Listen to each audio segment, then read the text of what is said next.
Greetings. I'm Logan, the G.I. Joe Gamer, and tonight we're going to be taking a look at two classic Joe takes.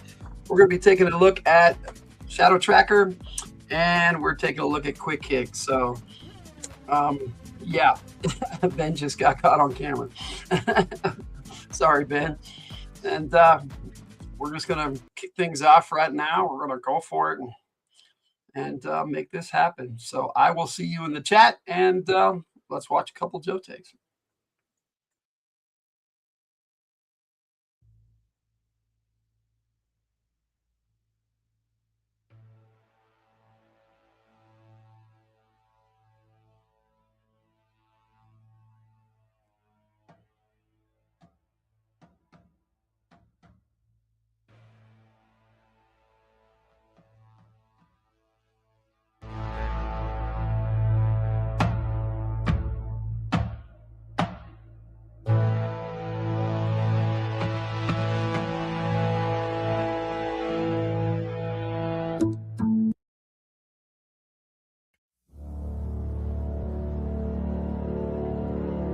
I hear the dark whispers. Footsteps press the loam. Fear drifts on the wind. I hunt alone. Skink, skink, skink, skink, skink, skink.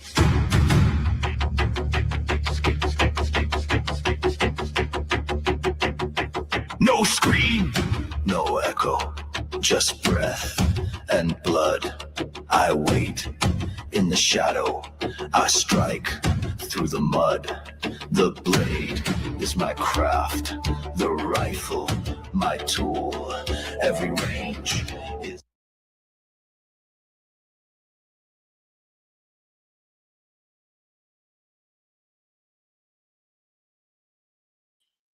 Not sure what happened. Let me see if I can fast forward this a little bit. Hey, Cool Gamer, it's good to see you, bud. Let me see. And I am here tonight. I do not know where I'm hearing this from. Let's see. I'm getting some major feedback, so it's very weird. You may not be hearing it, but I am experiencing the show twice. I don't know how, so I'm going to put this on for you, and I'm going to try to figure this out. I hear the dark whispers. Footsteps press the loam. Fear drifts on the wind. I hunt alone. Skink, skink, skink, skink, skink, skink.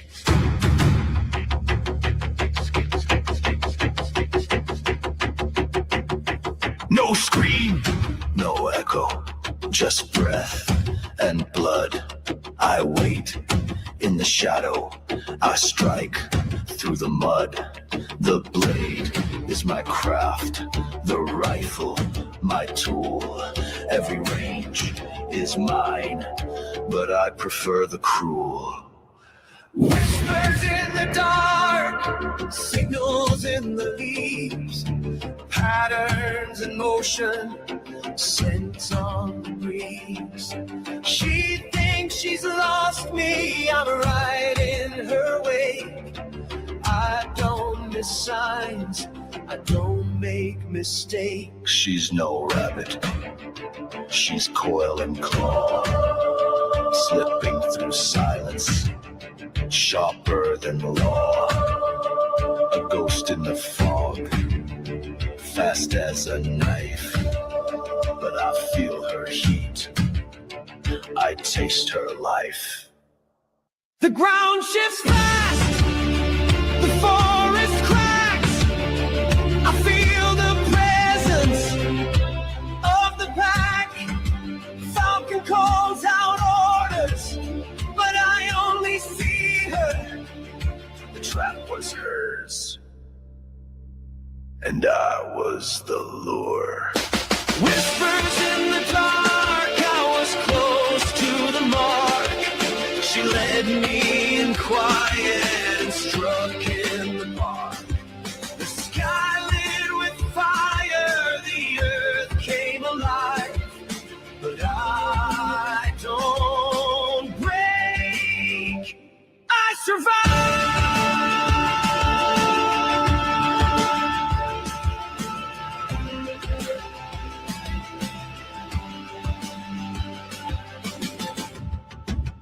wasn't defeat. This was delay. Next time I strike, she won't get away. I must have her now. Predators in the pines, but this prey is mine. Yes. Yo, Joe, listen up, I got a story to tell about a guy named Logan. Oh, he's so swell. He's the G.I. Joe gamer. Cool and witty, talking about those characters, heroes, and villains at midnight. We shout, Yo, Joe, or Cobra, talking about the Joe team and a Cobra tide. Joe's got snake eyes, the silent ninja in black. Quick with his swords, he'll give you a heart attack. Then there's Duke, the leader, so bold, gung-ho, always ready to fight and make those cameos. And we can't forget about Scarlet, the ultimate girl power. A fierce warrior, she'll make her enemies cower.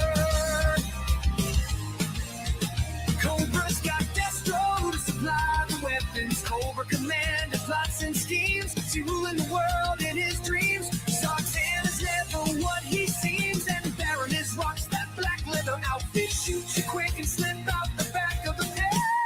Yo, Joe, Cobra, Logan's here to give his G.I. Joe takes. Oh yeah, Yo, Joe, Cobra, talking about the characters, it's a G.I. Joe thing.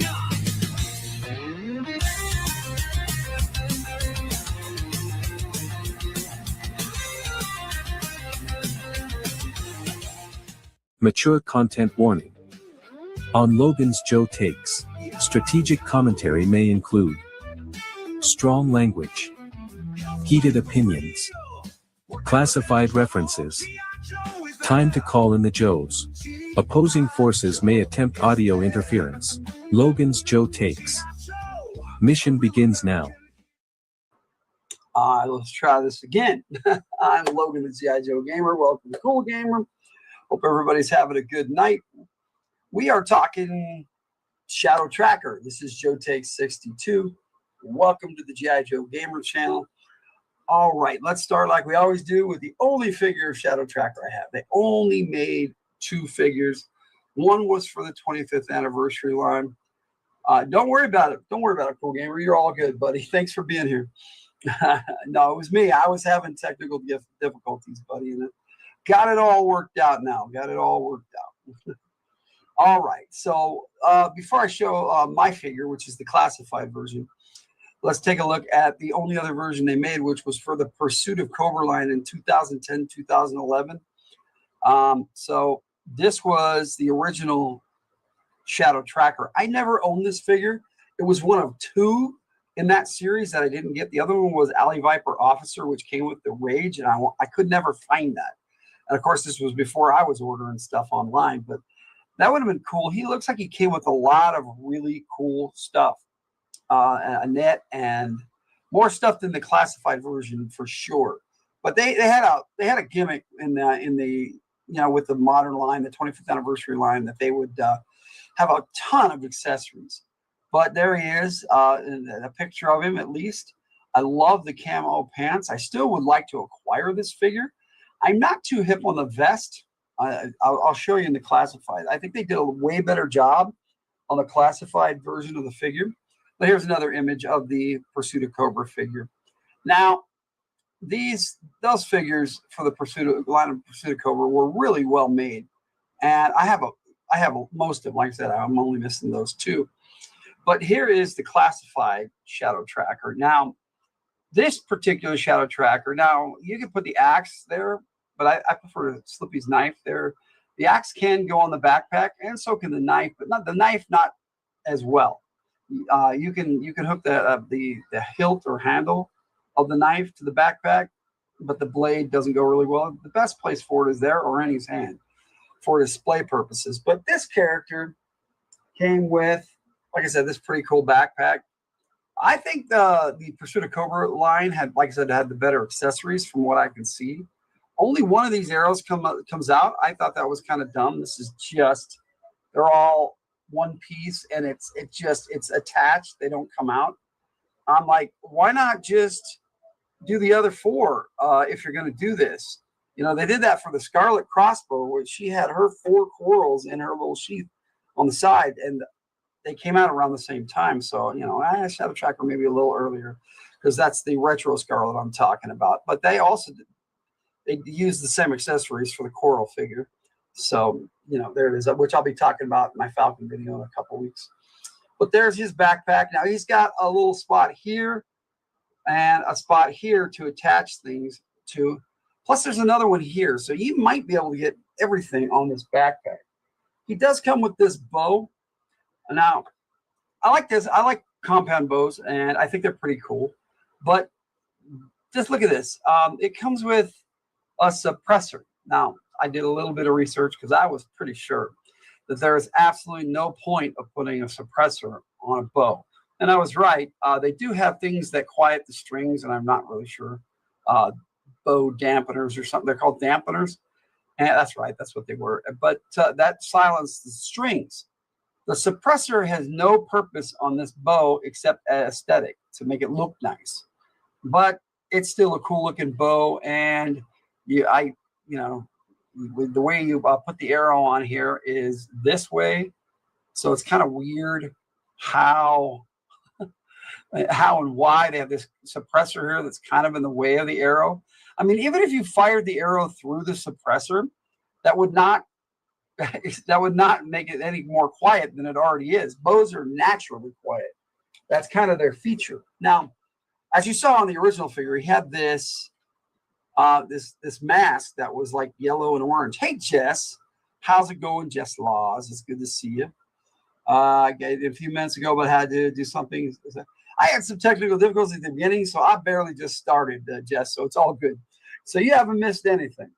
So yeah, he came with this knife, which is really cool, and I'll show you that in a minute, and this axe. But we got to cover up this face, because this face is scary as all get out. I mean, I like it, but you put one of his masks on, and he came with 2, and I'll show you the other one here in a minute, which is how he's going to be featured on our video later. Looks like the guy in the Predator. Yeah, he comes off with Predator vibes. Yes, exactly. Now, let me get some music on in the background.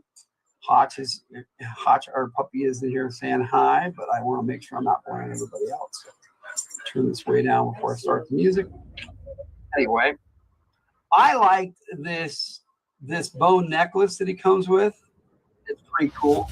And like I said, on the other vest on 25th anniversary one, Pursuit of Cobra figure, he had these big yellow-green, ugly patches on his vest. This is, to me, so much better. And then he's got on his shoulder, he's got this skull. I think it's awesome. And then he's got bones on his gauntlet here. This character is really badass. So when he makes a kill, he takes a trophy. Thanks, Cool Gamer. I appreciate it. W viewer there, buddy. W Cool Gamer. Now let me take this axe. And I think I've seen this axe before, but maybe not. It's still a pretty cool axe. And I like it for Shadow Tracker. But this knife, I'm pretty sure, is unique for this character. This mask fell off. I like this knife. Jagged, serrated knife. So let me get this mask on here where it stays, and I'll give you a close-up of it. Now, there we go. Now that's more in line with the original, and you can kind of see through it, which makes his face even creepier. Now this, he comes with like clearly hunts animals too, because he comes with this, like, I'm guessing like really dark cats, not a panther because it's brown with spots. So I'm thinking like maybe a serval or something really dark, but it wouldn't be a leopard because leopards are a lot lighter than that. But anyway, he could have dyed it. That's, and I just, I mean, he's got all this. They're like tassels and ropes. It's like a serious hemp rope that he's got going on. Maybe not hemp, but you know what I mean. It's kind of a homemade rope is what it looks like. So aesthetically, this is a cool figure. I wish they'd have made his legs camouflaged like on the original, and then that would have made this figure perfect So, as far as the character is concerned. Now, let me pop this mask off here. I do like the dreads, and the original had way serious dreads. And this is an African American character, as you can see on the arms. So he's, I like that. The diversity in the GI Joe line's always been there. So let me show you this mask before I put it on him, because it's hard to see sometimes, because he's got the full skull, the teeth, and everything. And this is the way he is featured in his part in the movie that I've already made, and will be in the rest of the movie too. Which I need to make some more parts. But I got some time this week. So trophies from kills. So he is Predator. Yeah, that's what I'm saying. He definitely gives off the Predator vibes. Now on his left gauntlet, it seems to just be plain, which is, I like that too. Maybe he's saving it to put another trophy on there, which leaves you room. He's got a trophy here on his belt too, so he's like a trophy hunter. So yes, and then on the back he's got like a square. I don't understand that, but interesting, I guess. Maybe it's to show like his clothes are like all homemade, like they're all patchwork, maybe. But that don't make any sense, because he's got a freaking tactical vest on. So whatever. Here's his box that he came in. That's right. So you can make this character look really cool. I love this style of box. It showed all the accessories on the front, and it comes with some cool stuff. There's the side. He's number 108 in the series, and then there's the back. And then for some reason they chose to focus on his belt and his shoulder, which is really cool. Then it shows all like his accessories and everything that comes with the figure, just like it does on the front. So I guess they figured, we're doing it on the back, what do we need to do it on the front for? I like that.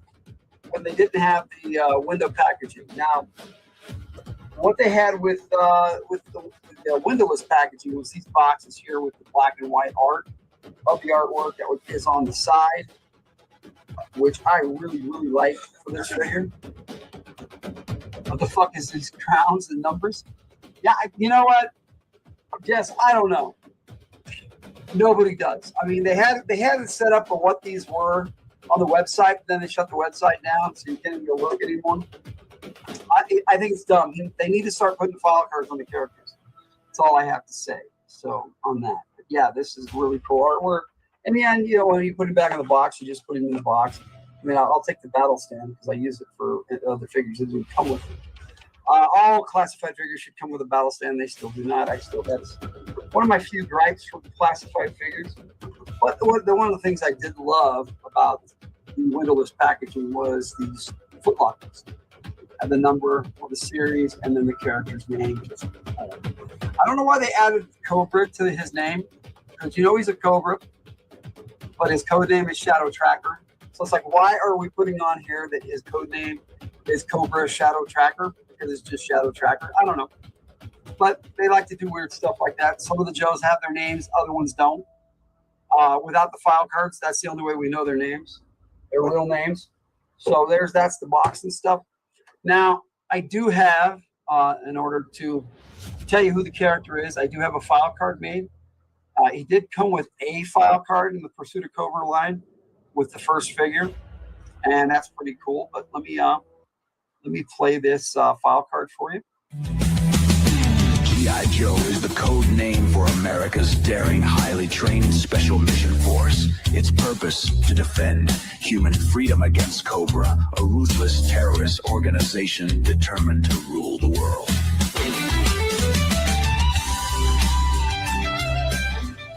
Cobra. No.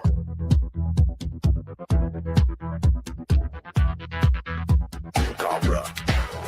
No. Shadow Tracker. Shadow Tracker. Shadow Tracker.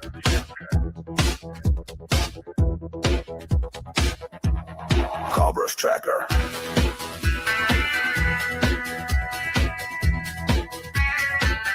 File name unknown. Birthplace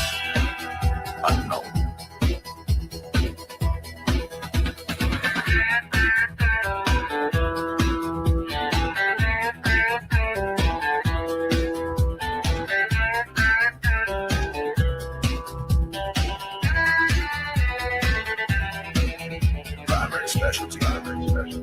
Tracking. Secondary specialty, survival.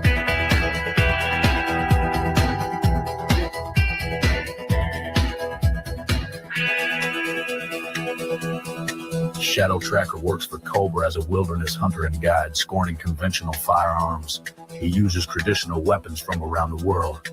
He tracks his prey using primal instinct.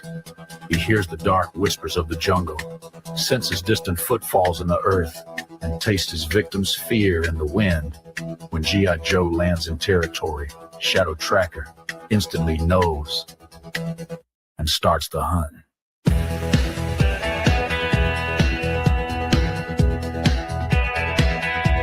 I'm not above conventional weaponry, but I prefer the primal, usually up close and personal.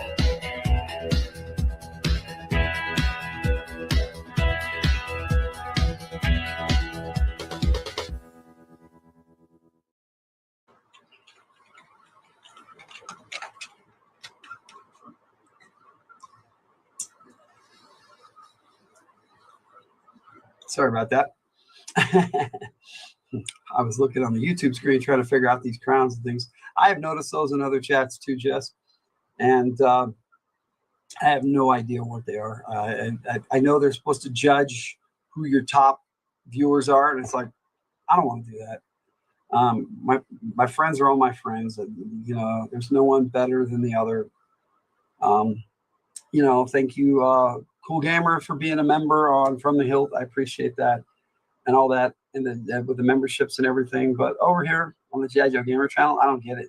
Like I said, I've seen that in other chats, and I didn't really get it in those ones either. It's like, well, how come I'm always at a 2 and everybody else is at a 1 or whatever? If I'm a member, I don't know. They have a weird way of doing things. So, as far as I know, Shadow Tracker has never appeared in any media whatsoever. People have done reviews for him online and stuff like that, but he wasn't even in, as far as I know, promotional material for the Pursuit of Cobra line, except maybe in like, you know, ads for the figures. But I haven't even seen any of those. You don't like it because it's like competition to start at number. Yeah, exactly. Yeah, and I don't care for it, but it is what it is. YouTube's doing a lot of stuff right now, and they're going to do what they're going to do. So as far as I know, I am the first person to write a story with Shadow Tracker in it. And he makes an appearance in the video I'm showing you guys tonight. And he makes an appearance later on in the movie. So in part 9 or 10. I think it's 10. He makes an appearance in part 10. Scene 10, as it were. So it's actually part 11. Because there's the preamble, and then there's 10 parts, and then there's the finale. So there you go on that. It's a 12-part storyline. But throughout 10 of the Joe takes. So it's kind of cool. So I hope you guys are enjoying those. Now, before I go on and talk about how I feel about Shadow Tracker, I'm trying to break this up a little bit. But I do have the On Joe Takes video I'm going to show you so you can take a better look at the character. Because when you show it like this, you don't see it as well. I don't know why. It just doesn't come out very well. I mean, I can show you all day long, put it up like this, gets blurry. It is what it is. But the videos look better. So here's On Joe Takes 62. I hear the dark whispers. Footsteps press the loam. Fear drifts on the wind. I hunt alone. Skip, skip, skip, skip, skip, skip, skip.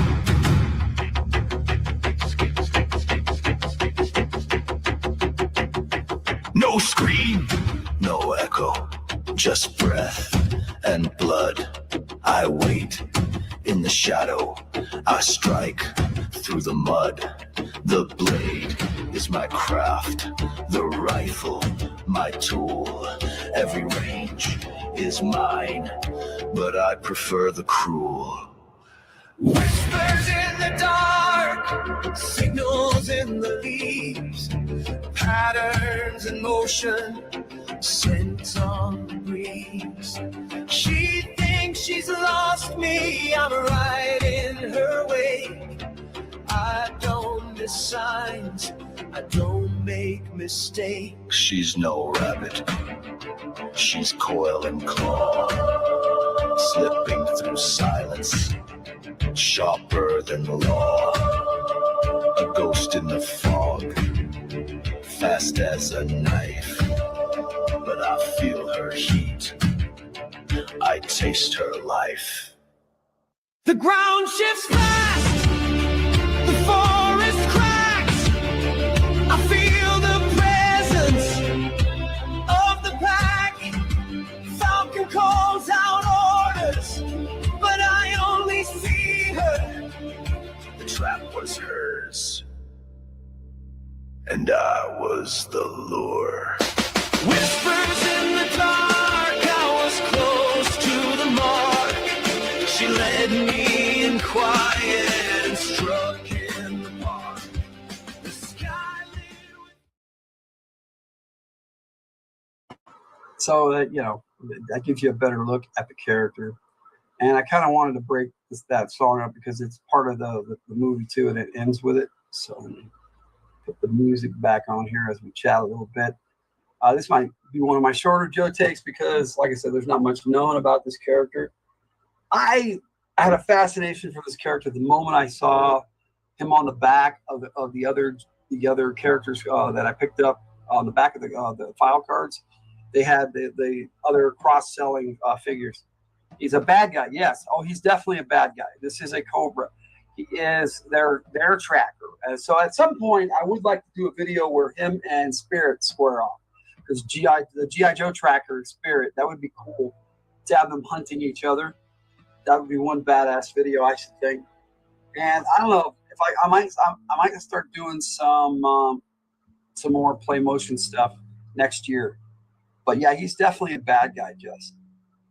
For me, he is their go-to guy as far as if they need to track someone or follow someone in any terrain whatsoever. This guy can hunt in it. You can talk about another figure to make this longer. Well, I don't really have to because I got it's almost a 10-minute video I'm going to be playing here near the end, and then I have another little video that I'm going to play as my outro. But and I'm still going to talk a bit, Jess. I'm not done by any stretch of the imagination. I am stretching it, but I'll be on for at least an hour, Jess. But no, this particular character, I saw this storyline as a chase for G.I. Joe Lady Blood, right? From right out of the gate, Baroness is hunting G.I. Joe. She's sending her troops out to hunt them down wherever they are, and she's killing a lot of them, but she's not killing all of them. She's trying to find all their little bases and take out all their hidey holes and whatever. Because in that storyline, Cobra rules part of the world, and it comes out and how much they actually rule near the end of the movie. You better be no worries, Jess. Like I said, I'll be here at least an hour. Now, so for the purposes of this storyline, Jinx is the first one they go. Well, Ninja Force is the first ones they go after, and Jinx happens to be the only survivor in the first part of that, which you guys saw last week if you watched. So spoilers on that one, but here we go on this today. I'm not gonna spoil any more, but Jinx is on the run, and that's how we left off last time. So they sent, and as you've seen at the end of the video, they sent Shadow Tracker after her to follow her, to track her and find out where she was going. Now, and it doesn't come out in the video that it's like I said, it's 8-9 minute video, and it ends with that song "Predators in the Pines." It's such a great song. That one came out, one of my favorites on the entire soundtrack, and there are like 18 songs on that soundtrack. So plus, now the music video soundtrack, the full music video album has those 18 songs, but the full soundtrack is going to have all the music from the entire film, and that's like over 30 tracks. So because you've got the 18 songs and then there's tons of instrumentals that I play throughout the entire thing. Now, Shadow Tracker's role, this is his video today. He was in the previous one, and he's pursuing Jinx, and then he definitely makes an appearance later. But he's a cool character, and I enjoy writing for him, and I want to do some more storylines with him. In fact, I am thinking about doing a play motion series next year that I do like 10 episodes, just kind of like I'm doing this, and then have them come out in the summertime, but not being an overarching movie in case I can't get them all done like I'm doing this year. But I wanted to do something fun.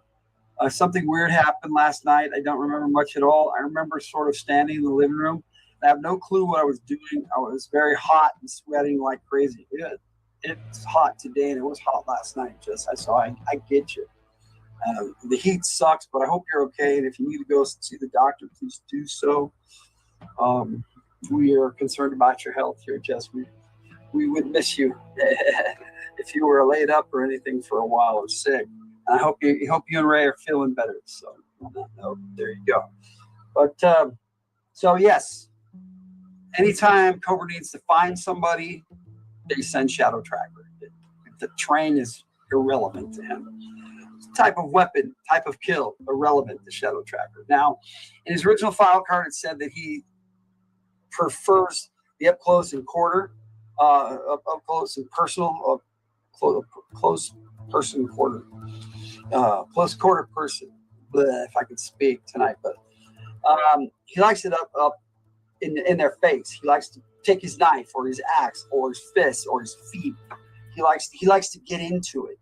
But he's not above using a sniper rifle or a bow. They're all tools to him. And this character, I'm really enjoying writing for because he gives me, like we said earlier, he gives me Predator vibes. And I love the Predator. I thought that whole concept was really cool. And to have a Cobra character that emulates that, because clearly this character took one look at the Predator and said, that's me. I'm going to be the Predator. That's this guy right here. And I don't think I even have him speak in the movie until later. He speaks through that song, but I think he has a couple lines later, and I'm either going to have his voice AI generator, or I'm going to have Jake voice him. Now, for this video tonight, right before I play it, I'm going to explain things. This is raw footage.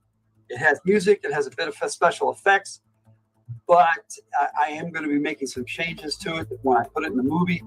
I do have Falcon AI generated in this, and some of the other characters too. Almost knocked the TV over. I remember Ray getting up and asking what I was doing. Checked my forehead, but he said I was cold. Then again, I have no clue how I woke up on the kitchen floor. You might have been sleepwalking too, Jess. Definitely something to talk to your doctor about. Okay, so for Act 1, Scene 2 tonight, like I said, raw footage. I'm going to be changing some things, especially the voice of Lieutenant Falcon, who actually has become a captain in this movie. So you don't know what happened. Been fine since I woke up. Well, I'm glad you're fine now, Jess. But it's something to be concerned about if you're waking up and you didn't know how you got someplace. Definitely something to talk to your doctor about. Could be your medication. If you're taking a new med, gotta be careful with that crap.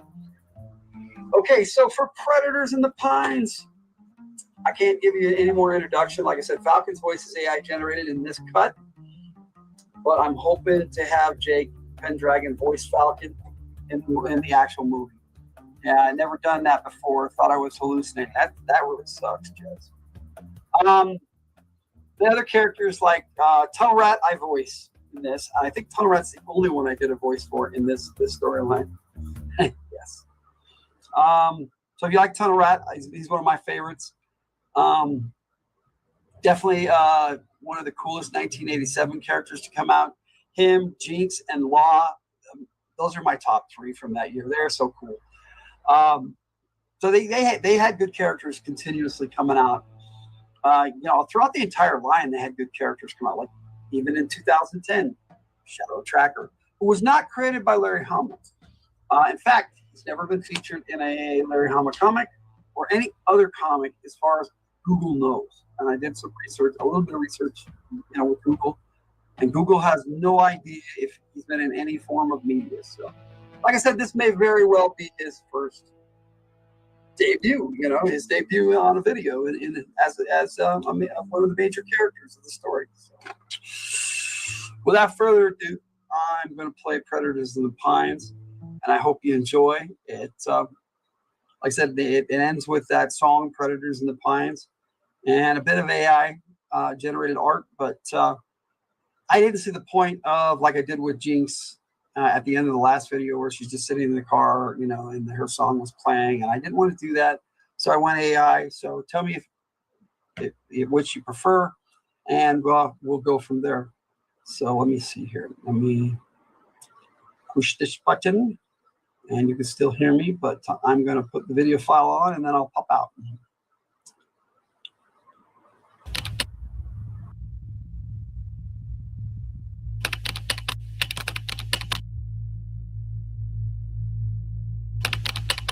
Why are we stopped? There's an obstruction in the road. Something's wrong with the GPS. I don't think we come the right way. Miss, you're getting out here? Who the hell are you?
Hey Jinx, how goes it?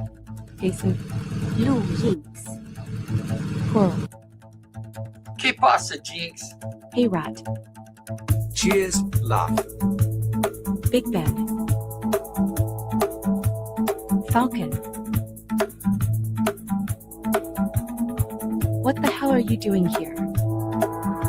I thought you'd be glad to see me, Jinx. Nunchuck. Kamakra. There. We know they're being cared for. I was headed for New York. I've got a contact. Orders have changed. You're coming with us to the Pit 3 via Victor Bravo and Alpha Lima, straight line to Utah.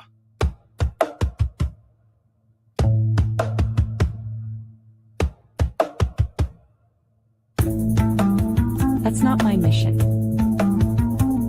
Vengeance can wait. Damn it. I don't like it, but okay. Then you'll need to know. I'm being hunted by Shadow Tracker. Well, there's a name I haven't heard in forever. He's sure one tough bloke. And he's close. Been following me all morning. At least. Got a plan? Yeah. I'm the bait. You spring the trap. This has got to be the worst camping trip I've ever been invited to. Not really to my liking, but a solid plan. Now, let's have a look at that injured leg. No can do. He needs to see me this week. After, then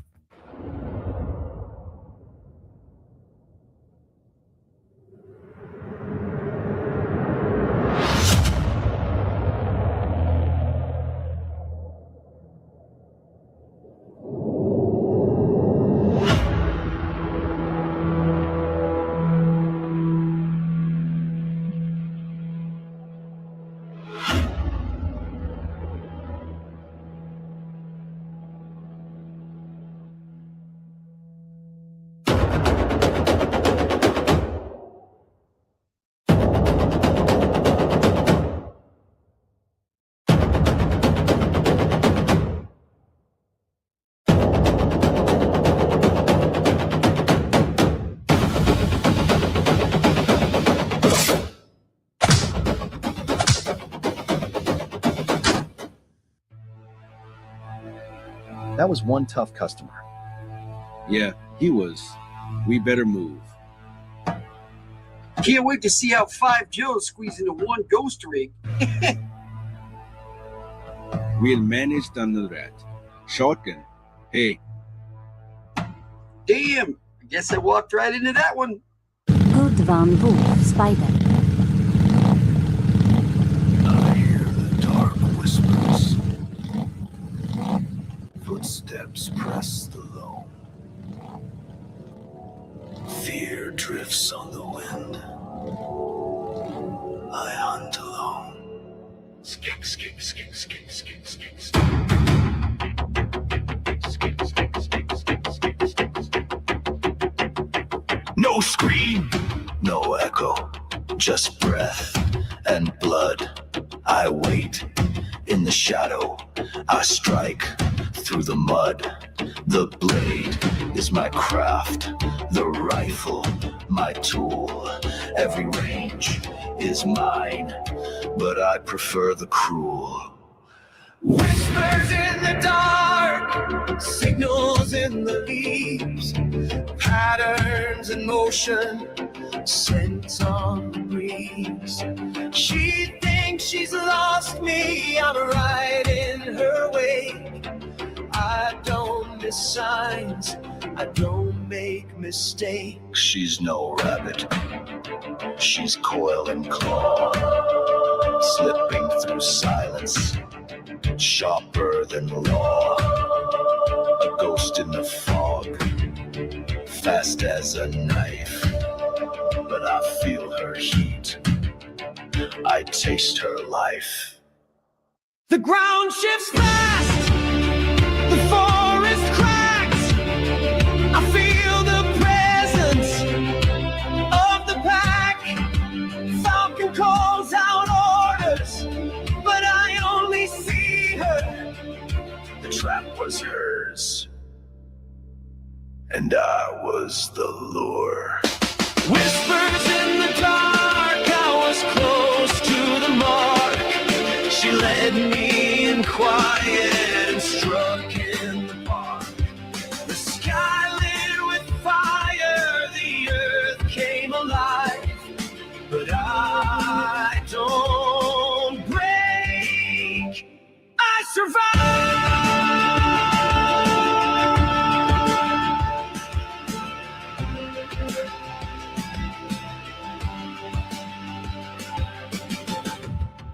This wasn't defeat. This was delay. Next time I strike, she won't get away. I must have her now. Predators in the pines, but this prey is mine. Hiss, hiss, gone.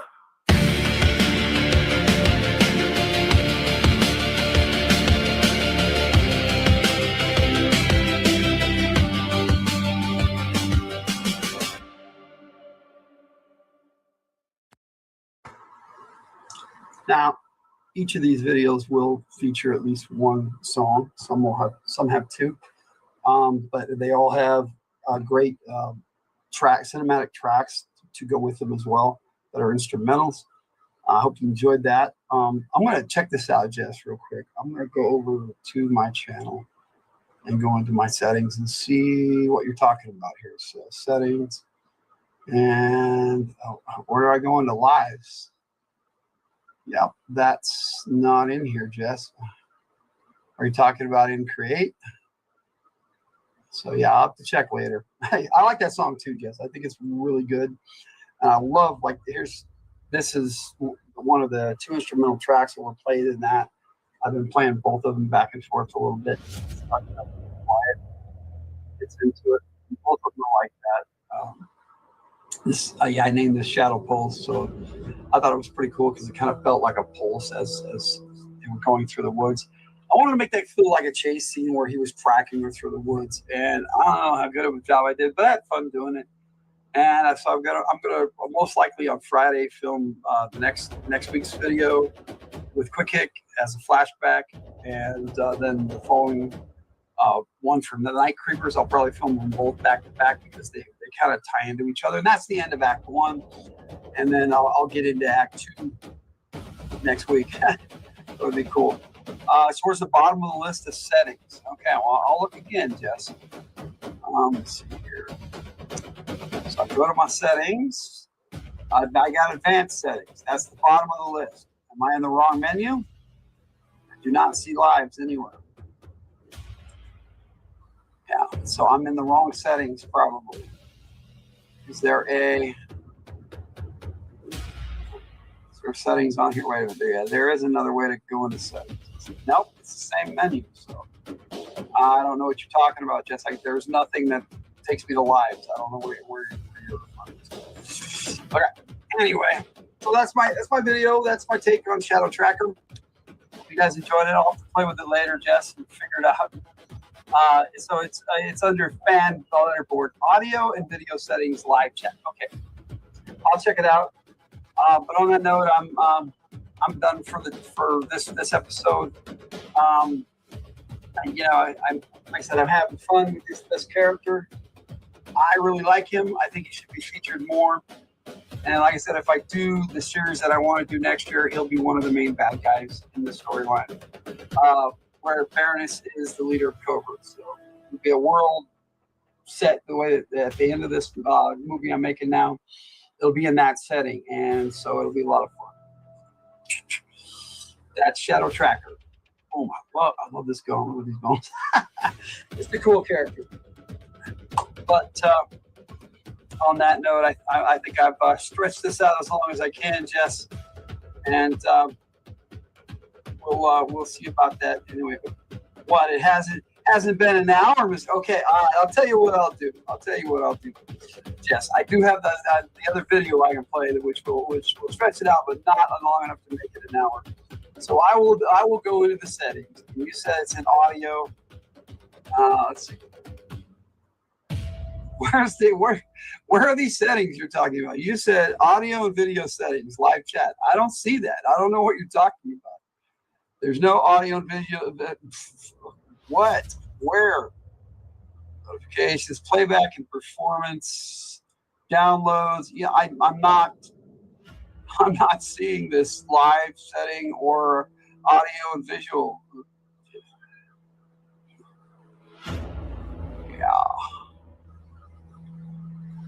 Yeah, this is just not it's not here, Jess. I don't know where you're talking about.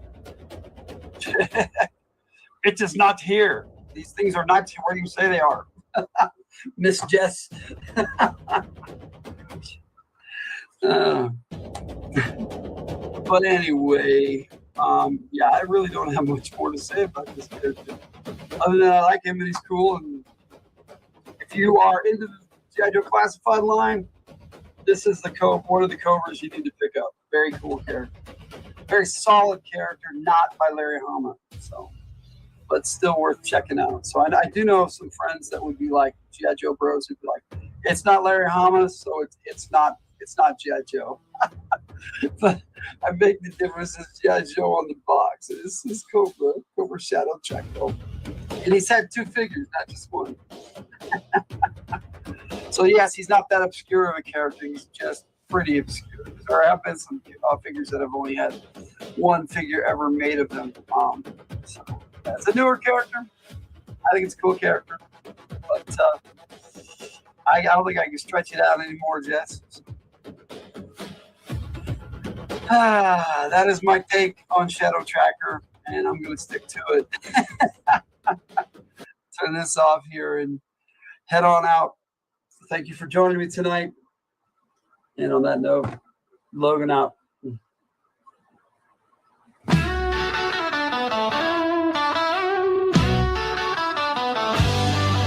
Logan's room full of Joe Take dreams. Crimson Guard with eyes on the team. Snake Eyes silent and mean, but tough to rile. Roblox rhymes and cooks with style.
You move like the wind through fire and stone, a fistful of thunder, but always alone. You never wore armor, just pride on your skin, with a smile full of movies and a heart built to win. And I watched you fall like a sun past its climb, but I hear your laugh echo back through time. One last kiss, one last fight, one more stand in the dying light. You were faster than fear, sharper than fate. Now I carry your fire through every gate. One last bow, one last grin. You taught me where a warrior begins, and if I fall, I'll fall like you. But this and a truth I knew. They never saw past the stunts or the show, but I saw the scars you never let show. Born between borders, never quite in, so you kicked every door till the walls gave. I fight in your rhythm, I strike in your style, your voice in my ear every time I go wild. You're going to land it, you would always say, then hit it with something from Cassavetes. One last kick, one last fight, a ghost in red in the fading light. You gave me the courage to grip the spark, to hunt through the dark with a beating heart. One last bow, one last grin. You were more than the battles I couldn't win. And if they ask why I still stand tall, it's 'cause I remember you gave it all. Nobody gets out clean, but we go out swinging, or with a bang.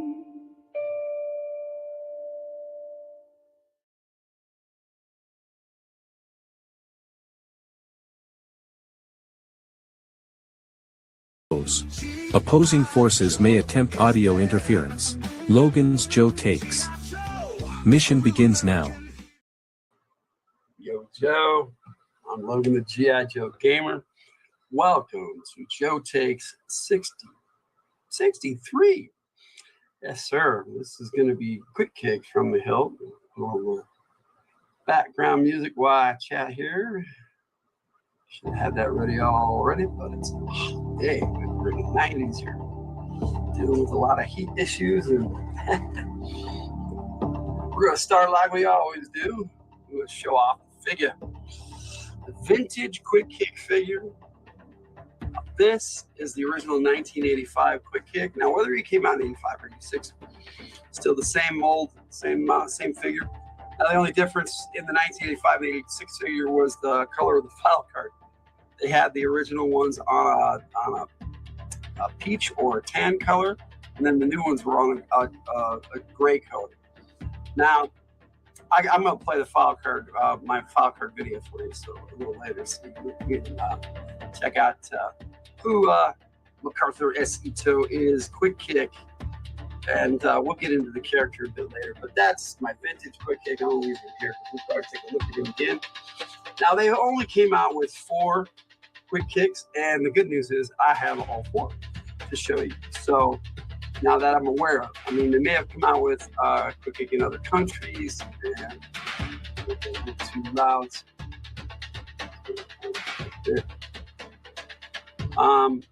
So they came out with one in the vintage line, and I just showed you the 1985 Quick Kick. And then in 2009, I'm pretty sure, the last of the 25th anniversary, before they started other things like with the Rise of Cobra line. Same style though, Rise of Cobra. I call these the modern figures. 25th anniversary is probably the best style. This is when it came out. Now, this came with a 5-pack with Cobra Commander and a Cobra Claw and a bunch of other things. For the Pyramid of Darkness, you get a piece of the mass device, which never actually came out. Now, this sword just slides right in there. And I don't think that this one, I'm pretty sure I have all the accessories for this, although I couldn't find my battle stand for this guy because they all came with battle spirits. Now, I'm pretty sure that he did not come with a set of nunchucks like most of the other ones did. I don't have any of my accessories from my original 85 character because I actually I acquired that in the trade. So did a lot of that in the late 80s, did a lot of the figures that I didn't have. But yeah, one of his hands on this particular figure is a Top Gun man. Yeah, type motion. And, and then he had the one hand that he could, grip his sword with. Oh, they give him a pair of nunchucks, probably wouldn't have been all that cool, but at least he looked like the original 1985. It was pretty cool. But I ended up actually getting this third. The one I actually got before this was the 2000, I think it was 2010, 2011. They came up with a line of modern figures, or 25th anniversary, whatever you want to call it. That was what they called the Pursuit of Cobra line, which Shadow Tracker came with that. Last time I don't have the Shadow Tracker figure, but I do have the Quick Kick figure that came out in that line. And as you can see, this battle stand even says Quick Kick, so that's pretty cool. Now, he came with a pair of nunchucks. Nunchaku is a different weapon, very similar but different. Then it came with an Uzi, which I thought was pretty cool, and it came with this big old sword, which I'll show you here in a minute. But before I do that, I want to show you these right here. These are boxing gloves, but yet they just pop over the hand so that he can hold accessories, whether he has boxing gloves on or not. So he's actually wearing here a pair of boxing gloves. So if I take the boxing gloves off without taking the gun out of his hand, see he's got the little wrapping around his wrist. Then you just pop it right back on, really easy, and he's got his boxing gloves back on. So I thought it was cool. Now this was the only Quick Kick that came with a shirt and him wearing shoes, because like the original, all the rest of them do not have shoes or a shirt. Let's check out this sword. Now this, I'm gonna pop it off his back. Nice little shoe. He has this little like fanny pack right there. I thought that was kind of cool too. Different, definitely a different version of Quick Kick. Now this was, like I said, was part of the Pursuit of Cobra line, but it was a Toys R Us exclusive, and they brought out 4. The other one was a Doc figure. There was Arctic, but it was like an orange Doc. It was kind of weird. And I have that one, but I used that for other parts for whatever reason, because I was trying to Frankenstein some figures together to get the entire line. And then they had a Snow Serpent and bench press. But bench press was actually Rock and Roll. I guess they lost the rights to that code name because they called him bench press. And for that figure, I have the bench press figure, but I do not have the Snow Serpent, which I wish I had because it was a very cool Snow Serpent. As you can see, there's Nice sword, and it's got a little paint on it, so I'm thinking it got stuck down in there. Now, see, it sticks in there really good. And what had happened is I had for a while there, I would just leave their accessories in the sheaths and all that. And apparently, last time I had him out, I had his sword in the sheath. But when I put him away, I will take the sword out because a lot of times it'll warp the plastic, or like this, as you can see, the plastic will stick, or the paint will dry, or whatever inside there, and it'll get stuck, which I just had to pop it out to get it out of there. Now, so there he is. He comes with a sword and a Uzi and a nunchuck. Some nunchucks. Now, the original figure came with, like I said, with a set of nunchucks and a backpack and a sword, very similar to this. But that's going to take us to a classified figure, and he's number 2. He's number 115 in this series. So they're not. They will be soon enough, though. They're at the rate they're going. And he is a window packaging figure. But he does not come with. He did not come with a Foot Locker, which I'm disappointed. I think they could use the Foot Locker kind of in the bottom with all the accessories. A place to keep all your accessories. But I know you keep the accessories in the plastic and you don't need the Foot Locker. I have to say though, the art on the box there, that's pretty cool. And then you got the artwork on the side also. And 116, not 116. Ugh, my brain. So, after a while, the numbers, it's easy enough to lose track. I remember them back in the day by year. So this was, he originally came out in 1985. But this figure came out, I'd say last year. I think I picked him up last year. And so he's got the sash with the shuriken or throwing stars, set up differently. Before it was straight across the shoulder. And now this is set up so it just goes over the side like that, which is it's pretty cool. But I don't know how they would set the sash up the way he had it originally on a figure like this. It's still pretty cool. He came with this backpack that has 2 swords, and each of these swords has a little, I don't know if you can see it, but a dragon head. And I don't know if I brought that out in his own Joe Takes video, which we will take a look at later. But yeah, the backpack just comes off easily enough. I don't know why they made it red. I wish it had been black like the original, but it is what it is. Now, he also came with 2 sets of nunchucks, which I think is really cool. That pop in and out of here. It takes a little bit of work to get them in there, but they just slide right in and out. And then you can slide these in the hands. This has that soft, gummy kind of plastic on these newer figures. That in some ways is really good, in other ways not. It's not really good for painting, but for posing and posability and durability, it's pretty good. At least as far as we know for now. Then he's got the pants, which on the original it was just all black as far as I could tell. This is the only way I ever had this figure, so I'm not sure. And he had the black wristbands, which he had on the 25th anniversary line too. And so there's your classified quick kick. Now he has the Rising Sun from Japan on his bandana, on his headband there. Now, this particular quick kick, he did come with a throwing star, but it's set up like this, so you can pose it like he's throwing it, and that's kind of cool. And then it has 2 different sides, so you can do it that way. That's kind of cool. If you know anything about the cartoon, we'll talk about this later. This is actually a chocolate bar, a frozen Fudgies bar. And in his first appearance in the cartoon, that was mentioned. So I thought it was a nice touch to put that in there. It also comes with a separate head sculpt. And this was kind of like, I don't know. He's posing with his mouth a little bit. Now, what I did in the on Joe Takes video was I popped the head. Most of these heads interchange really easily, and this is no exception.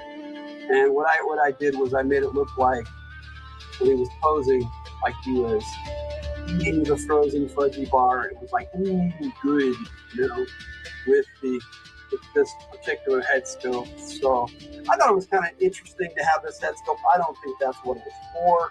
I think it was supposed to be for like a martial art pose, but for regular posing and display, I actually prefer this head sculpt. I think maybe just. And then, like I said, it takes a bit of work, but you can pop that back down in here. You get those nunchuck away. Now they came in the packaging out, and on display in the box. But I think they actually sit better in there and look better on the figure like that, unless they're in his hand, of course. But he also came with 2 sets of interchangeable hands. Now, one set of hands is the ones he came with, the 2 extra sets, I should say. So he actually has 3 sets. He has the gun hands or gripping hands for his weapons, and then you pop those off and you swap them out. He has a pair of, I'm only going to do one side. He has a fist hand, and then he also has the karate chopping hand, like on the 25th anniversary figure. Now, like I said, there's the one for the other side, the karate chopping, and the other fist for the left side. So as you can see, we got all those. I'm gonna pop that back out. I prefer the hands that can actually hold the weapons myself, but that's just me. I think this is a very cool figure, a very nice interpretation, and yeah, of course, what would a Joe Takes be like if I didn't drop something? And a nice update and a tribute, actually, to the original Quick Kick figure. Pretty nice, I thought, anyway. Now, I like the blue on the original. I wish they'd have done the belt in blue, or at least painted the pouches on the belt blue. That would have been cool, like on the original here. But, it is what it is. And it's a very highly posable figure, which in both my On Joe Takes and in my G.I. Joe Lady Blood Right part that I'll have later on in the episode, you'll be able to check it out a little bit better. The On Joe Takes will show you the figure a lot better. Goes out of here. In a lot of ways, this particular figure kind of makes him out to be Bruce Lee. I think that was the original goal, that he was supposed to look like Bruce Lee, if you know what I'm talking about. I don't know. Just my personal musings on the character. I think Quick Kick is a really cool character, but I'll get into the character here in a little bit. Chat about the character. But that is the 4 Quick Kick figures that they brought out. Now, like I said, they may have come out with some in other countries. There's other mediums. Like I said, we're getting into the various mediums. He was, I don't know if he was in a commercial. I don't think so. But he was in the comic book, and he was in the cartoon. And I'm pretty sure he appeared in the cartoon first, because he did not appear until June, I think, of the comic book in 1986, and he was in the G.I. Joe miniseries in 1985. So this is live. Yes, sir. Yes, sir, Cool Gamer. This is live, my friend. See, there's your chat just popped up there. And I forgot to mention here, we had Cool Gamer popped in. It was good to see you, Cool Gamer. I just jumped right into the character today, buddy. Like I said, it's so hot. I'm not thinking straight. And we also had this comment. He forgot about Quick Kick. This is from Golden Glover Champ. It was great in the animated show. Don't remember him from the comic at all. First action figure I ever wanted and got. That's cool. Quick Kick is a cool character, so I'm glad you were able to acquire him. I never was able to buy him in the stores. He was the one I got later, like I said, in a trade. But oddly enough, as I was looking at my comics, which I will talk about here in a bit.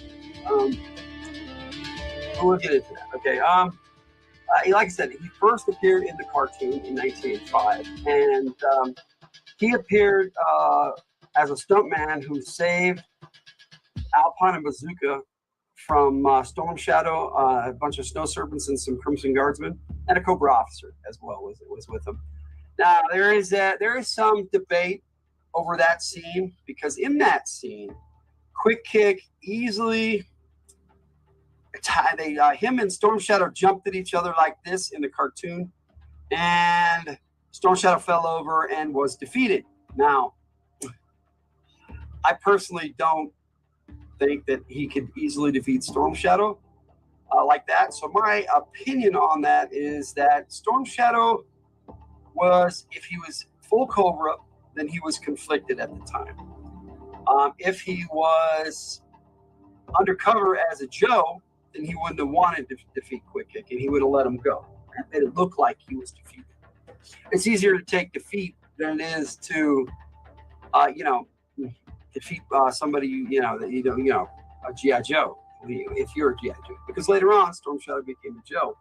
And I don't know if Storm Shadow thought about becoming a G.I. Joe at the time, and not in the cartoon at all. So I'm pretty sure what happened there was Storm Shadow saw a chance to not kill Alpine and Bazooka and let them go, which is kind of where my headcanon with Storm Shadow is in the cartoon. But that's for the Storm Shadow video, which I already did. So in the cartoon, though, like I said, he first appeared with Alpine and Bazooka, and they were good friends throughout the whole animated series. Mostly Alpine and Bazooka, but Quick Kick had an adventure with Bazooka. I don't think I ever saw one where it was just him and Alpine, which is funny, because we'll get into that here about the comic book in a bit. But yeah, him and Bazooka have the adventure of Cobra Quake that actually was, it was definitely a Quick Kick episode. And then the other episode that was really a Quick Kick episode was called Lasers in the Night. And in that, he got a girlfriend, and everybody thought that his girlfriend was a Cobra. And then to prove her innocence, she went and found Snake Island and went and tried to take on the Cobras by herself. She was a martial artist too. And so, she wasn't a G.I. Joe yet, but she kind of blew that, it happens. And then Quick Kick had to go and save her. And the really cool thing, hey, Matt, Dirty History and Hobbies, how's it going? The really cool thing about, see, that's why I turn the comments on, Cool Gamers, so I can catch your comments. But yes, Dirty History and Hobbies. Hey, Matt, Dirty History and Hobbies.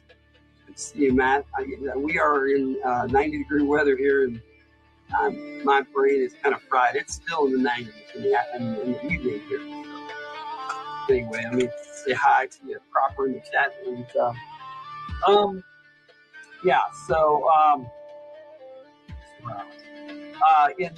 Lasers in the Night was fun, but in the cartoon, Logan just made some chicken salad. Yeah, we had some pasta, like some chili mac with egg meat, kind of good. My son Jake made us a good meal. So in the cartoon, Quick Kick liked to quote movies. He didn't do that in the comics, but in the cartoon, he was always quoting movies like when his girlfriend went wrong. He said, "When Mae West said, when men go, or when women go wrong, men go after them." He would, he was in that episode especially. He was quoting Jimmy Stewart, and he loved movies. And so I incorporate that into my fanfic when I write stories with Quick Kick, which I recently did. But that's going to take us to the comic book, which is here. These are the comics that I've got out to show you. There was one other one that I did kind of want to show you from IDW. It was they gave their all issue, but let me explain first. I don't have that one out, and I'm not going to show it to you. But he first appeared in G.I. Joe 45. In this issue, he appeared with Alpine, and was supposed to go on a mission with Flint, Snake Eyes, and Spirit Iron Knife. Spirit ended up getting called away. Your air conditioning is out, so you're cooking this evening too? Oh man, the parts are on order. Well, we've got our stuff going full blast. They don't really, I mean, they have central air in Utah, but it's not something that's standard in most homes. It's something I'll have to install at some point if I ever get the money to. But in this issue, yeah, he first appeared with Alpine, and they joined Flint on a mission with Spirit Iron Knife on Cobra Island, of all places. It was really cool. Great issue. If you know this issue, you know what I'm talking about. This is the one where Storm Shadow figured out that that Zartan is the one who killed their uncle, the Hardmaster, and they went after him. And he was on Cobra Island. It was a very awesome issue. Plus, Ripcord was trying to get his girlfriend back, who was a Cobra, or was a daughter of a Cobra. And they had taken her. He thought they had taken her to Cobra Island. But but yeah, it's like this is the next issue. Really cool ninja action in this storyline. Now, the next appearance of Quick Kick, at least that I recall, was G.I. Joe 52. Ooh, what that's doing there. Put that out of the way. G.I. Joe 52. I really love this issue. It has Storm Shadow squaring off against Quick Kick and handily showing Quick Kick that he was not the martial artist he thought he was. Now, that doesn't mean that Quick Kick's not a badass martial artist. It just means Storm Shadow is something more. Now, Storm Shadow, at this point, had come to terms with himself, was at peace with himself, and was a true ninja in heart, mind, and body. And there were, other than Snake Eyes, probably no defeating him. AC wasn't stocked for houses here in West Virginia either. Thankfully, the previous owner put it in. Oh, God, I just lucky. We have a swamp cooler, but it has to be serviced, and it never really worked properly. Anyway, we got an air conditioner in the wall. It's an actual air conditioner, which is nice. And I got one behind me here, and it's just got fans. It's just hot. But the cool part about this particular issue is I first went into a comic book store as a 16-year-old. This is the first time I've ever been to a comic book store. I loved going into comic stores as I got older. But I had purchased 2 subscriptions. One was for Doctor Strange, and the other was for Joe. And that day, they had this in stock, and so my first subscription for a comic book that I ever got was this comic right here, G.I. Joe 52, with Quick Kick right there on the cover. As I was going over things, I thought that was pretty cool. My first subscription comic ever that I ever picked up was this one right here with Quick Kick. So that's nice. I just wanted to mention it to you guys today. Now, later on, they had a saga where they went into Barovia to rescue a diplomat, and it turned out that the State Department had already negotiated his one of the other departments.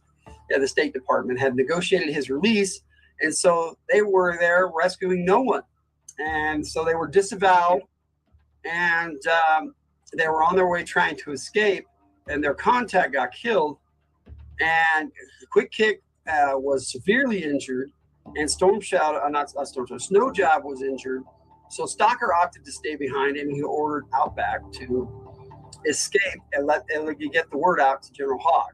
And so this 2-part storyline right here concluded in issue 62, which Quick Kick is on the cover of 2 comics in a row, but he is injured in both.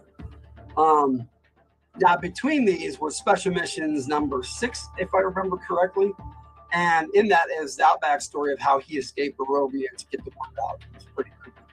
So these are some badass comics. If you like Larry Hama, and you should really get into these old Marvel comics. I have most of them, but Per bought me the whole set on the hardback volumes. It's awesome. Thank you again, Per. The cover art seems like more refined style than issue 45. Yes. Oh, definitely. Definitely. I can see who the different artists are if you want. Miss being able to get subscription service down at the local comic shop. I haven't had that since Lee's Comics back in the 90s. Right. Yeah, and that was the day, man. And back then, though, the comics came out 4 months early. And in the late 80s, early 90s, they kind of fixed that by doing these mid-month issues. And for 4 months, they did that until they were all caught up. And so it comes out the month of the comic. But back then, it was definitely 4 months ahead. Like this issue here, it says March, and actually came out the year before in December. But yeah, that's how comics were back then. Now, this particular issue 45 was drawn by Rod Wiggum, who was a long mainstay artist on G.I. Joe. Very cool artist. Yeah, I store mine back to back because I don't have a lot of funding for stuff, but I love this cover too. This one here. Now, set that here, and we'll take a look and see who. I can do this without taking it out again, but it doesn't look like I do. No, I'm going to have to pop it out again. Got to be really careful not to damage the book. That's still Rod Wiggum, but the cover items may have been different. And you know, a lot of the time, like this right here. Let me see. I'm willing to bet that's a Larry Hama breakdown. Larry Hama used to do a lot of the breakdowns, and I know he drew this one, but it looks kind of different. This might be a Larry Hama. They have no signature on the cover, unfortunately. And I could probably look it up, but they didn't say who did the cover back in the day. That was another thing they didn't do. They do a lot of different things now, which is both good and bad. You know, some of the things they used to do was good. Well, sometimes they're just trying to evoke a different mood with the art style. That's a possibility too, man. I'm trying to get to all your comments today. Let me see here. Now, Quick Kick was in a few other issues, special missions, and he was part of the aftermath of Cobra Island and a little bit, you know. And so they had quite a few issues and storylines with Quick Kick in, but never a really solid storyline until G.I. Joe Special Missions 27. In this issue, Stalker, Quick Kick, and Outback got back together, and they went on a small mission to Mexico, and they just had to deliver something, and that was it. That was their only mission. So Stalker's like, well, while we're here, we might as well enjoy the vacation. I like to take it like a vacation. And so Quick Kick and Outback, he told them to go do their thing, and he was going to take care of it. And he went off, and he finished their mission, and they ended up getting on this tour bus and being attacked by terrorists naturally. And so Quick Kick and Outback saved the day. It was pretty cool. Very awesome special mission, but that's Quick Kick right there on the cover, just in his civvies, in pants and a shirt. Very unlike Quick Kick. Now, for those of you who don't want to know the total history of Quick Kick, you know, you might want to cover your ears for this next storyline, because in G.I. Joe 107, Quick Kick and 6 other Joes were killed in action. Now, this was a very cool storyline, and he wasn't the first to go. In fact, it was really sad because Doc was the first to go, and he was mowed down by a Saw Viper, which I got Saw Viper coming up in a few weeks here that I'm going to be doing Joe Tape on.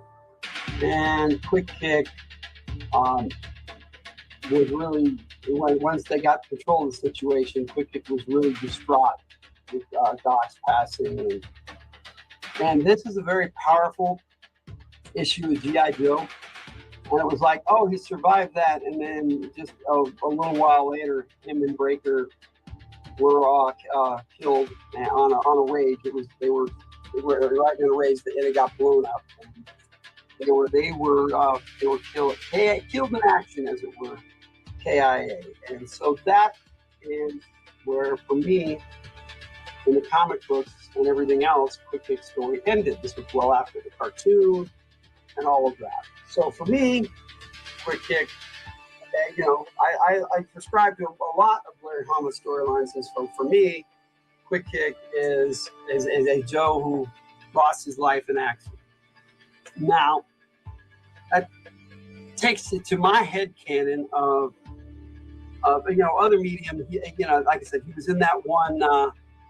They gave their all issue, and that's what it was. He was just on the cover and then mentioned inside when they had like a funeral for the Jones that passed. In the IDW series, written by Larry Hama. And I do have that cover, but it's pretty much just a retake of that in a lot of ways. Not exact, but what I mean. They have a lot of the Joes who lost their lives throughout the comics and stuff on it. For me, and my headcanon, Quick Kick, it's kind of bittersweet for me because I wrote a storyline with Quick Kick over the last couple of years and put together a little movie that I had called Operation from the Hilt, but Dead Joe Operation from the Hilt. But I'm changing that and cleaning it up and redoing it, and I'm calling it G.I. Joe Dungeons and Information. The soundtrack for which is already out on From the Hilt, and you check that out. And most of the songs are out on this channel too. But as far as being in the new movie, I do have a scene with him in the new movie, but it's a flashback, and it is a Jinx remembering him, and it's kind of my tribute to Quick Kick in a lot of ways. But so is the music video, which I played at the beginning. But you can always, you can check out the music video. It's on both channels. It's on G.I. Joe Gamer, Logan the G.I. Joe Gamer channel, and From the Hilt. And it's called One Last Kick. Then we got On Joe Takes 63, which has that same music. And then I've got the file card, which has a totally different set of music, and it's that I'm gonna let's check that out before we get too far into talking some more about his character.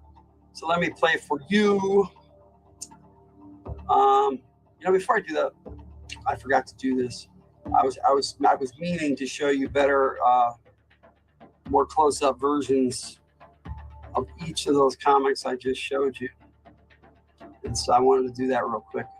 Sometimes it's hard to remember to do everything, and I don't want to cheapen Quick Kick's episode or any other Joe or Cobra's episode, but there it is. And wow, hello, Cool Gamer again. It's good to see you, bud. All right, because he popped in here on Cool Gamer 2 channel. All right, so let me put on his file card for you, and we'll check that out. G.I. Joe is the code name for America's daring, highly trained special mission force. Its purpose, to defend human freedom against Cobra, a ruthless terrorist organization determined to rule the world.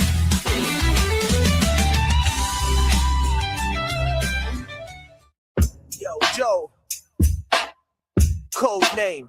Quick Kick. Silent weapons. File name. MacArthur S.O. Grady. E5 Sergeant U.S. Army. Birthplace. Los Angeles. CI. Primary specialty. Infantry. Secondary specialty. Intelligence. Subject's Japanese father and Korean mother owned a grocery store in Watts, not accepted by either the Japanese or Koreans because of his mixed ancestry and too short to play basketball. Quick Kick turned to martial arts, all martial arts. He is a ranking black belt in Taekwondo, Goju Ryu, Southern Praying Mantis, Kung Fu, Tai Chi, Sword, Zen Sword, and Wing Chun. He was working as a stuntman in Hollywood when he was recruited for the G.I. Joe team. Like Mae West said, when women go wrong, men go after them. From General Hawk's file, here's the situation. You want to gain access to a Faye-fortified villa, 12-foot tall, continuous wall top with razor spiral and only one gate through it. 2-inch steel plate on the gate. 2 sandbag guard houses with direct telephone link to the main house. 4 guards with submachine guns. 2 Dobermans and a silent alarm hooked to a dead man's switch. That one of the guards is leaning on at all times. How to do it? Have quick kick, hit it. That's how.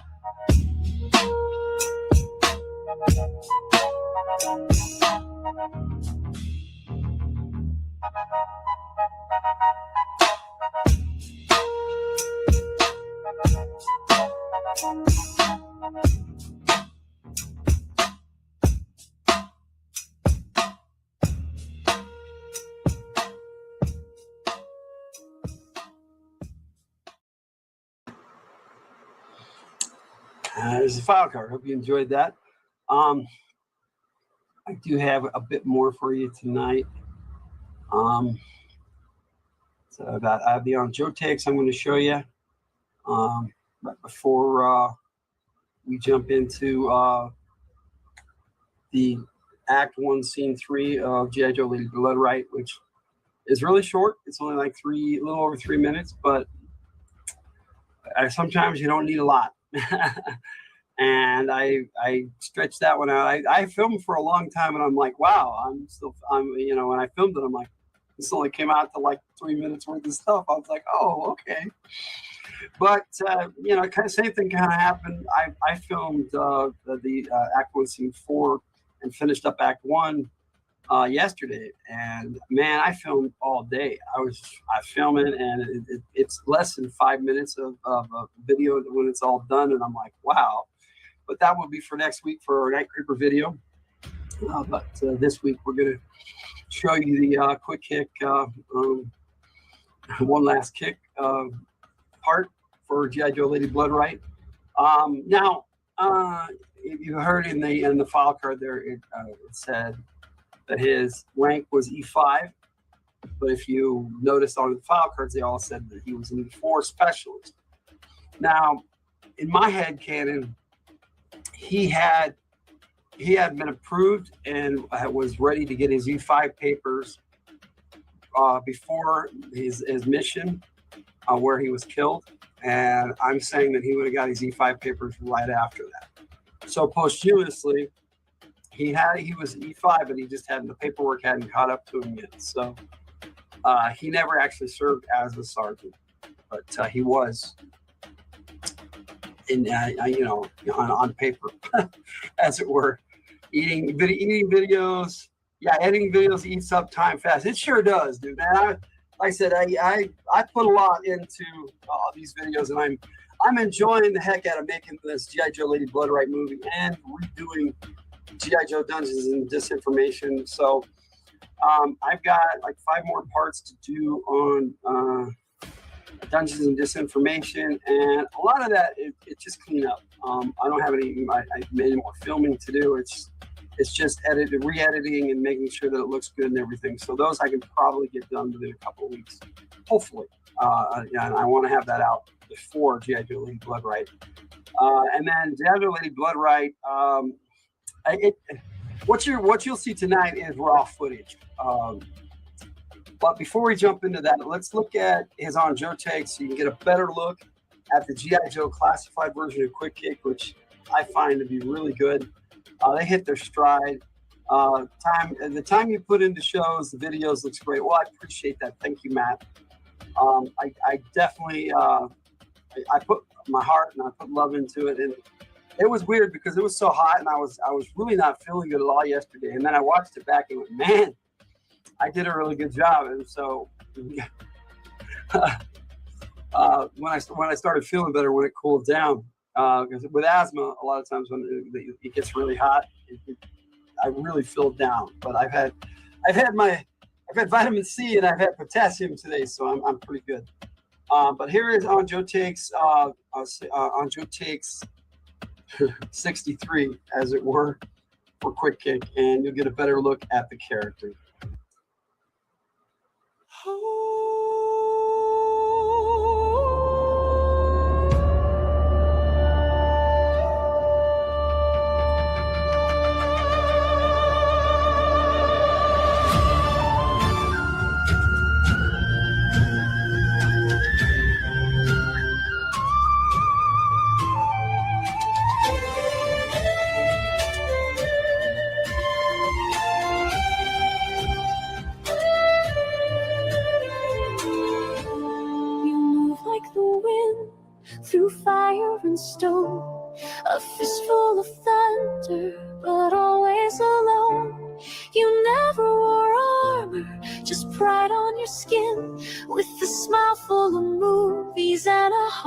to win. And I watched you fall like a sun past its climb. But I hear your laugh echo back through time. One last kick, one last fight, one more stand in the dying light. You were faster than fear, sharper than fate. Now I carry your fire through every gate. One last bow, one last grin. You taught me where a war begins. And if I fall, I'll fall like you. But this is a truth I knew. They never saw past the stunts or the show, but I saw the scars you never let show. Born between borders, never quite in, so you kicked every door till the walls gave. I fight in your rhythm, I strike in your style, your voice in my ear every time I go wild. You'd always say, then hit it with something from Cassavetes. One last kick, one last fight, a ghost in red in the fading light. You gave me the courage to grip the spark. For some reason, when I AI generated any images with Quick Kick, they wouldn't put the rising sun on his bandana like he has on his figures. Now, I wanted to give you guys one last look at the classified and the vintage figure next to each other, so you can see how how good of a job they did putting together this classified as a tribute to the original. So so that's my take on Quick Kick, and I hope you guys enjoyed it. Like I said, I do have that that part of G.I. Joe Lady Blood Ride I'm going to share with you. Now all of these I'm going to put into it's only going to be available here to ever watch as a single part, and the rest will be in the G.I. Joe Lady Blood Ride as a feature-length movie.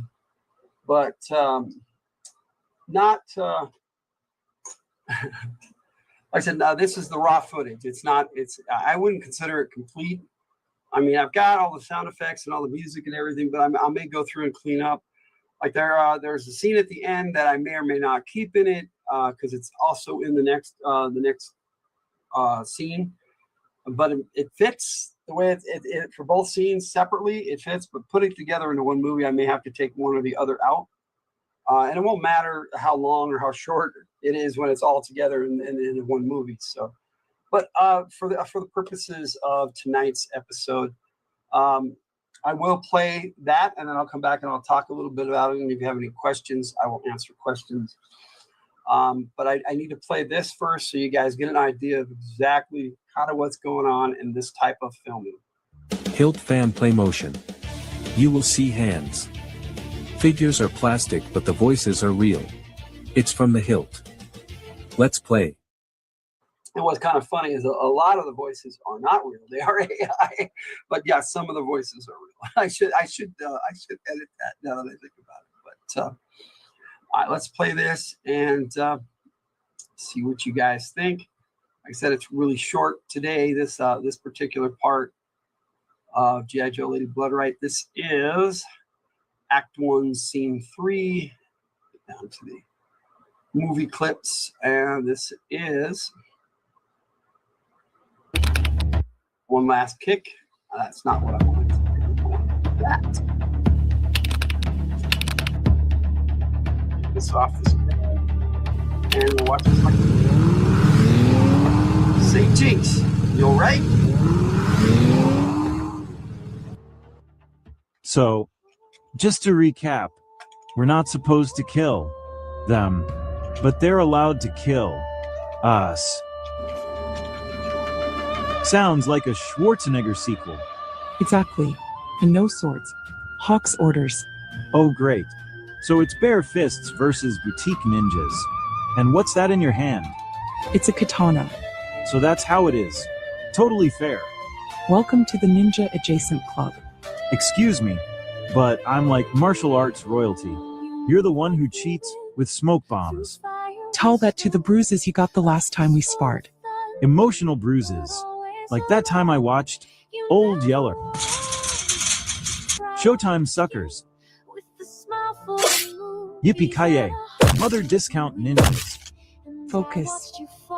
I'm always focused. That was Bruce Willis, by the way, from Die Hard. With a twist.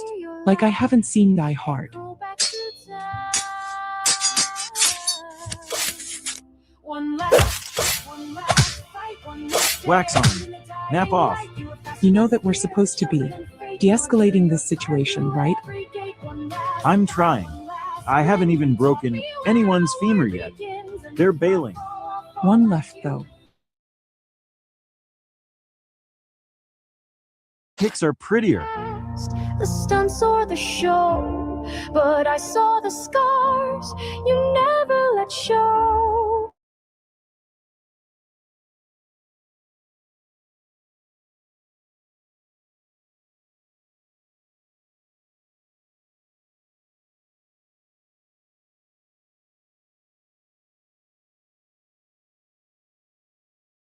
Would always say, then hit it with something from Casabase. One last kick, one last fight, a ghost in red in the fading light. You gave me the courage to grip the spark, to hunt through the dark with a beating heart. One last bow, one last grin, you were more than the battles we couldn't win. And if they ask why I still stand tall, it's cause I remember you gave it all. Nobody gets out clean, but we go out swinging or with a bang. Jinx, you in there? Are you good? Rat. Yeah, I'm good. Vigott movement inte tres. Several kontakts inkomning. Eyes sharp. Let's move. Night creepers.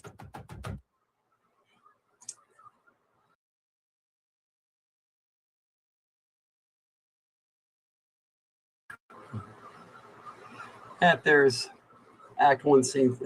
It's the fourth part, but it's Act 1, Scene 3. So I hope you enjoyed it. The downside to playing these on these Joe Takes is that you got the on Joe Takes, you got the music video, and then you have that part, and they all have the same song in it.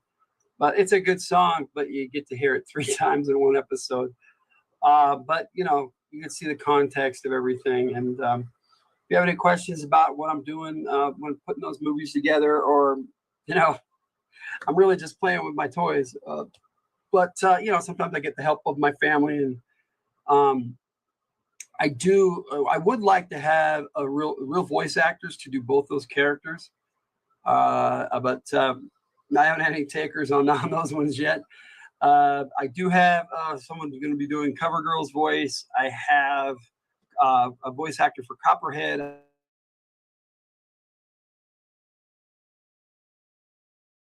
Copperhead is being voiced by Purr. Just Law's art is voicing Zorana and Vipra. I voiced Tunnel Rat in that, and I do a decent Tunnel Rat voice. I voice Flint and Beachhead in these movies, and a lot of almost all of G.I. Joe Dungeons Disinformation I'm voicing. Very little of it will be AI voices, like Hawk and Duke. I originally voiced them for that, but I'm going to redo them with the AI voices I have for Dungeons and Disinformation, because they turned out really good. So I'm enjoying making these movies. I hope the results show that. I'm just hoping everybody else seems to enjoy them. I got Joe Takes done, so looks like I'm all caught up. I got everything that I wanted to share with you. I think I shared everything with you today on Quick Kick. Quick Kick is an amazing character. I hope you guys enjoyed my take on him. And on that note, unless anybody has any questions, Logan out.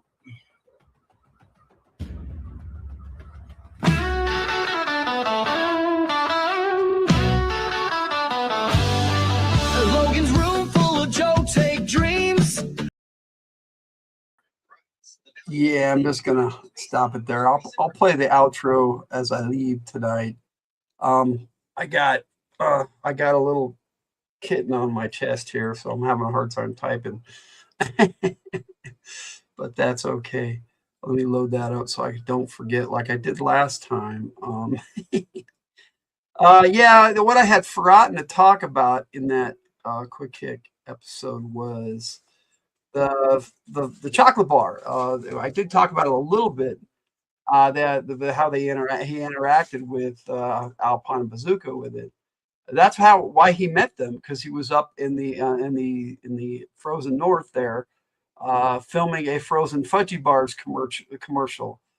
So that's kind of a take on probably your York peppermint patty. I get the sensation and all that if you recall back in the day.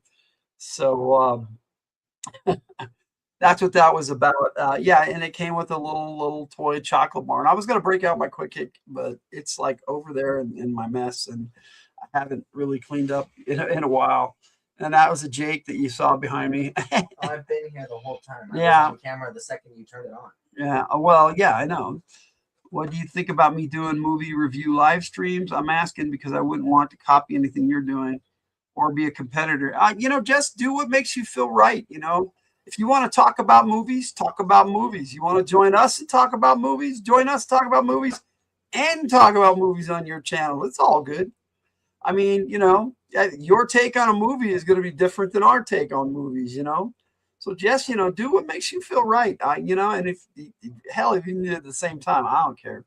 I'm not like that. I mean, yeah, it's cool if we're doing them at different times so other people can watch, but this is all once the live is over, people can watch it in the replay and everything. So yeah, this is my little Orion, and this is likely the one that we're going to be keeping from Luna's Kitties.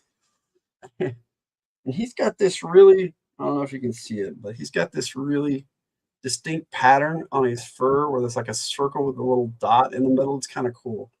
And he's like, "What are you doing? I'm comfy." But yeah, he really likes to hang out with me. So and he just went right back to being comfy.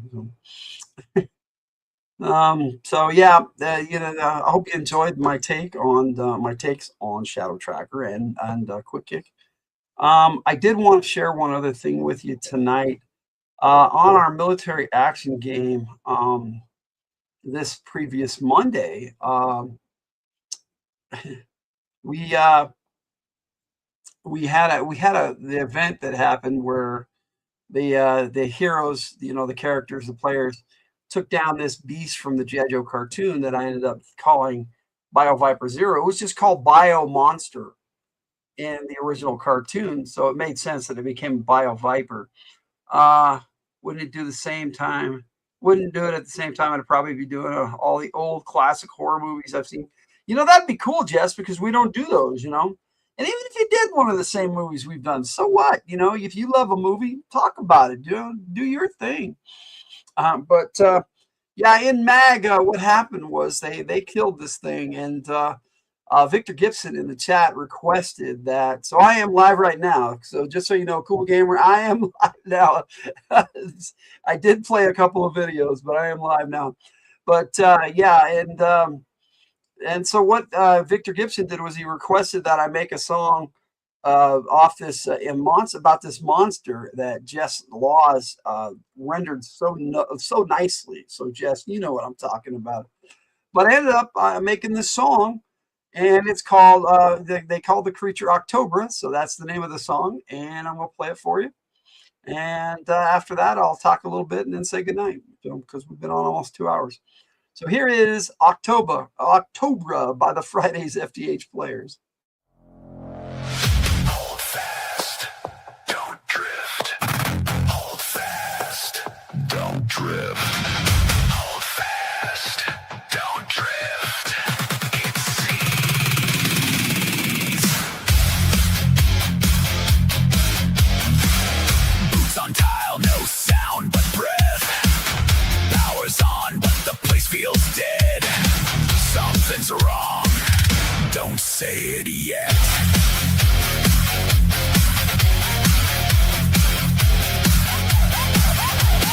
Booted gravel, shadows on the rise. Sugar rocks quiet, but it's telling lies. Sheriff's door, busted shells on the floor. Something came through here, ain't here no more. Claw marks climbing where they should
If it doesn't, maybe not.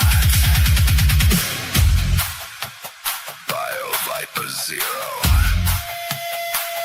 A splendid success. Proceeding to Bio-Viper 1.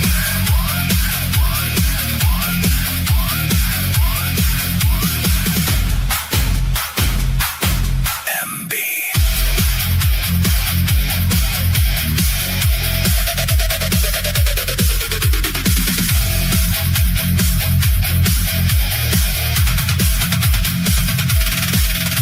Reactor door with a steady glow. Heat down here, but the air runs cold. Floor is marked, but the lines don't hold. Like something dragged where it didn't go.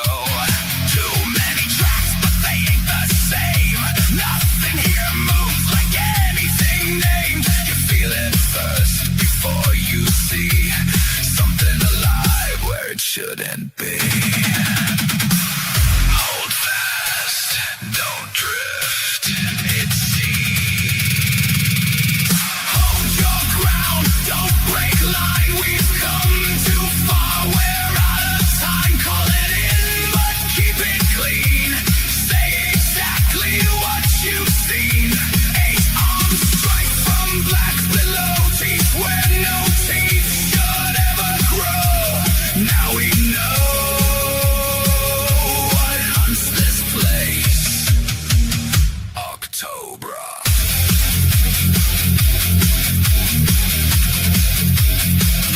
October. Hold fast, don't drift. It's sea.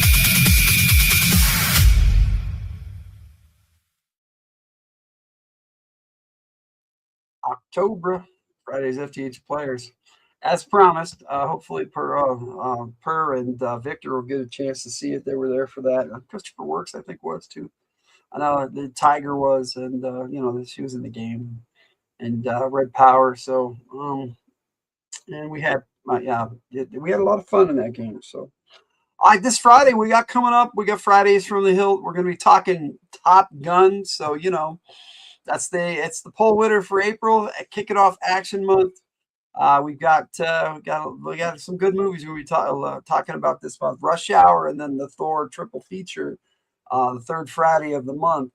And in 2 weeks we'll be back here for one more Joe Takes Classics for the season finale. And I won't leave you hanging. I will play at least one more extra a movie clip for G.I. Joe Lady Bloodright. Hopefully that will get me into the spirit of finishing this movie up, so that by this summer or even sooner, I'll have this video ready, this movie, as it were, ready for you. And we'll have some fun together watching some G.I. Joe that I put together with my action figures, and have some fun. And we'll have to say goodnight to little Orion here. And we'll say goodnight to you. And Logan out. Thank you so much for joining me in the chat. If you watching the replay, thank you. Jess, I appreciate you always being here, and Cool Gamer, appreciate you being here. We always have a good time together, and hopefully we'll be back on Friday. And we have do the like, share, subscribe thing for YouTube, super chats, and we have memberships and all that stuff. And yes, Jess, thank you, and good night, my friend. I would type it in the chat, but my hands are full, and I'm a typist, and typing one-handed is really buggy. But thank you all so much, and we'll see you next time. I'm going to play the Joe Takes outro, and we'll see you next time right here on Joe Takes Classics in 2 weeks for the season 2 finale. Sorry. We'll see then. We're going to be looking at Night Creepers and Falcon with Coral, the character Coral. So she's pretty cool. So, all right, we'll see you next time.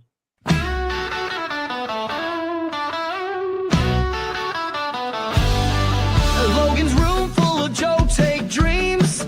Crimson Guard with eyes on the team. Snake Eyes silent and mean, but tough to rile. Roadblock rhymes and cooks with style.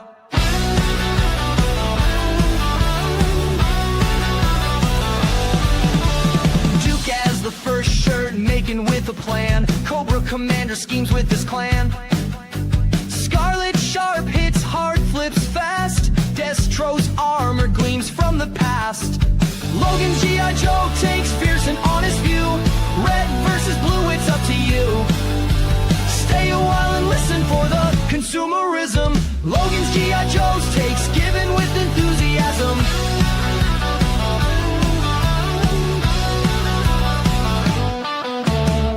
Zartan shifting sneaks in disguise. Storm Shadow's blade cut through lies.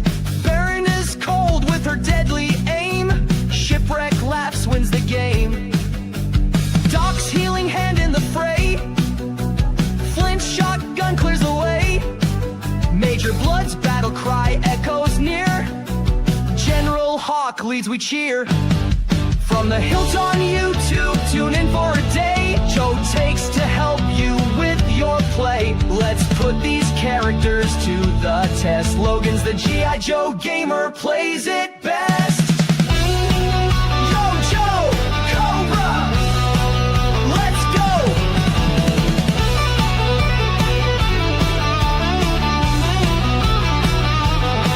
Let's go.